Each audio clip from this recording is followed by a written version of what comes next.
So belated happy birthday I to you. do, but not when I owe the tax.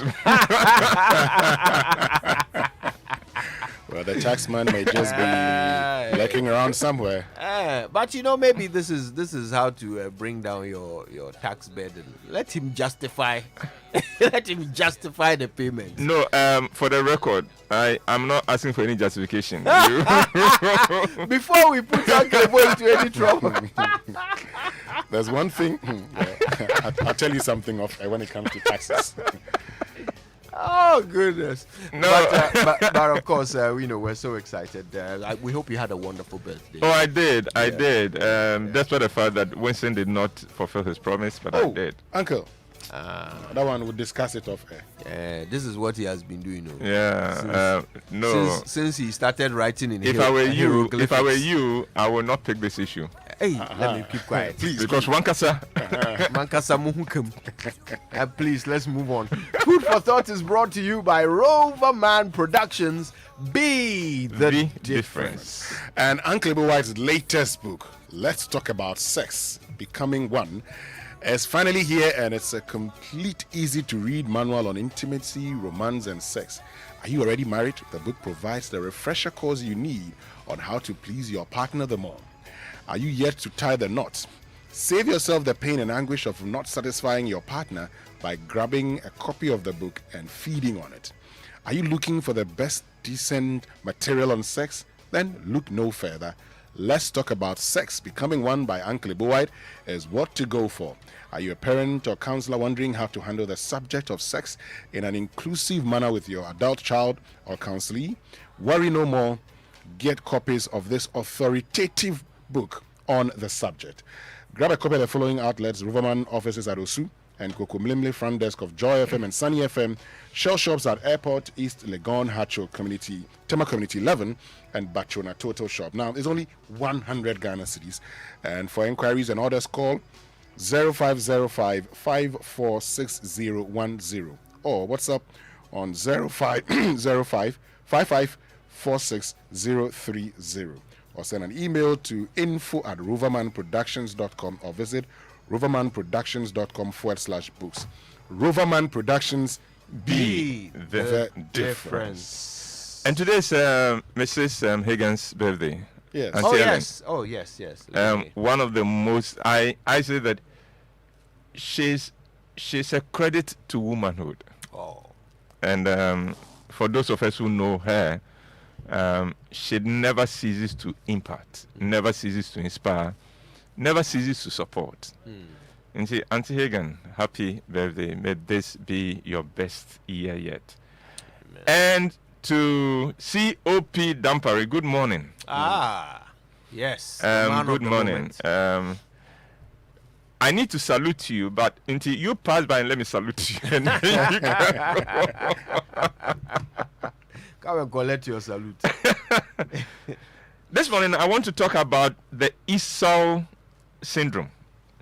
What is the Esau syndrome, you ask? Well, why don't we discover it together?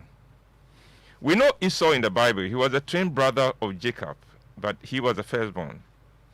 Now, in those days, being the firstborn son was a big deal.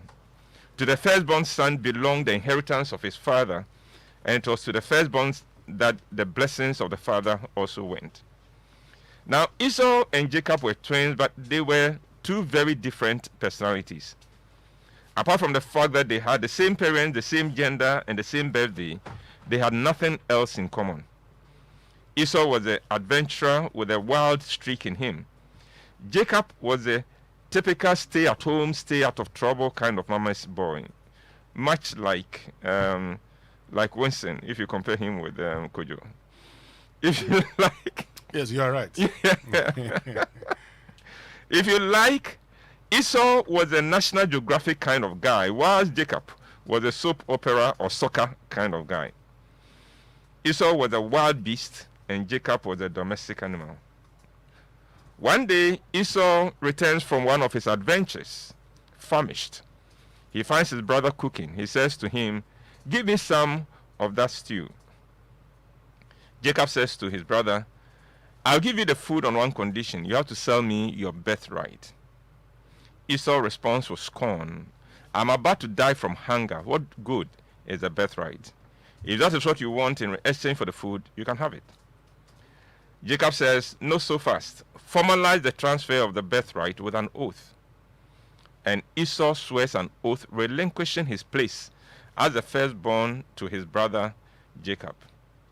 Jacob then gives him the food. Esau eats and he goes out again. And the Bible concludes that aspect of the story with a sad commentary. It says, so Esau despised his birthright. Esau did not think anything of what he had done. As far as he was concerned, he had satisfied his hunger. And in his view, it had cost him nothing of real value. He did not think that the transaction with his brother was of any consequence. I'm sure that in his mind, his brother was even stupid to ask for the birthright as payment for the food, when he could have asked for money or something that he, Esau, thought was more valuable. Birthright? What is birthright when a man is famished? And Winston, that is the Esau syndrome. It is an approach to life. It is a mindset. It is the attitude that despises anything that cannot be seen or touched. It is the mindset that is willing to satisfy short-term needs at the expense of long-term consequences. A birthright is eternal. Hunger is temporal. But a birthright cannot be seen or touched, and so it does not seem real. Food, on the other hand, is real and can be tasted. And so, whatever one needs to do to get food when he's hungry is fair, even if it means throwing away something you cannot use to satisfy your hunger today, such as birthright. The Esau syndrome is what makes people ask questions like, do we take integrity to the market? Can you eat reputation? The Esau syndrome makes people sacrifice their future for anything that will satisfy a short-term need today. The problem with the Esau syndrome is that in the moment it seems so smart. I'm sure that when Esau, after filling his stomach with the food he had just bought with his birthright, went to his friends and told them what his brother had asked for the food, I'm sure his friends joined him in mocking Jacob for being stupid. You see, in the short term, Esau had the food. What did Jacob get? Nothing of value in the short term. But life is not short term. And when life is lived with short-term considerations, one makes a huge mistake.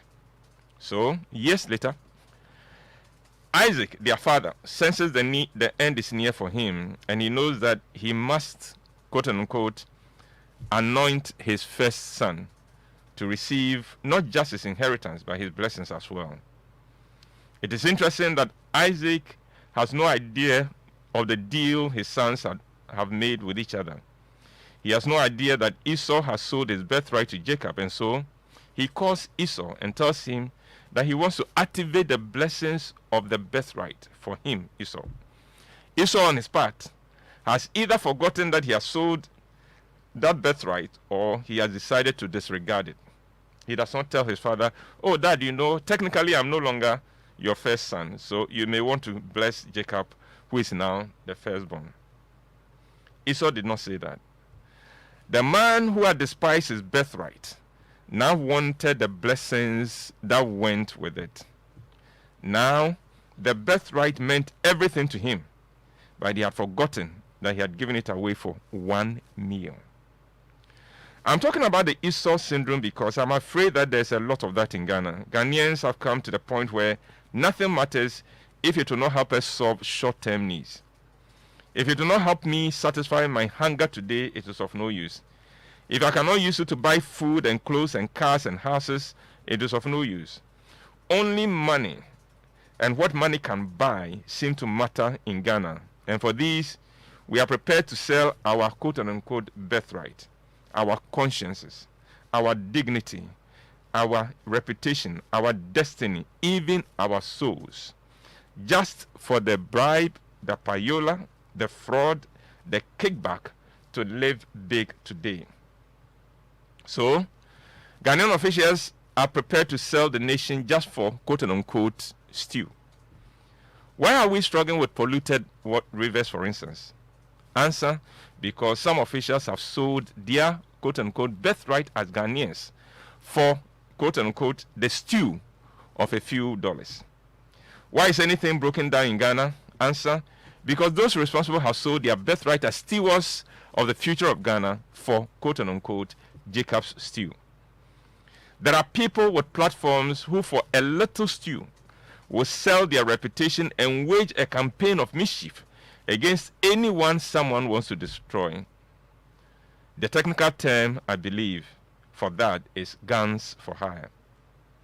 Now, it is interesting that a time came when this same Esau, who did not cherish his birthright because it did not satisfy his hunger, realized it was more important than any food, and that blessings, even though one cannot take them to the market, were more valuable than anything one could take to the market.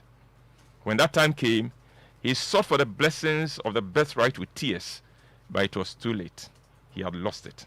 In the same way, there will be a time when we in Ghana will discover that no amount of money is worth selling Ghana for.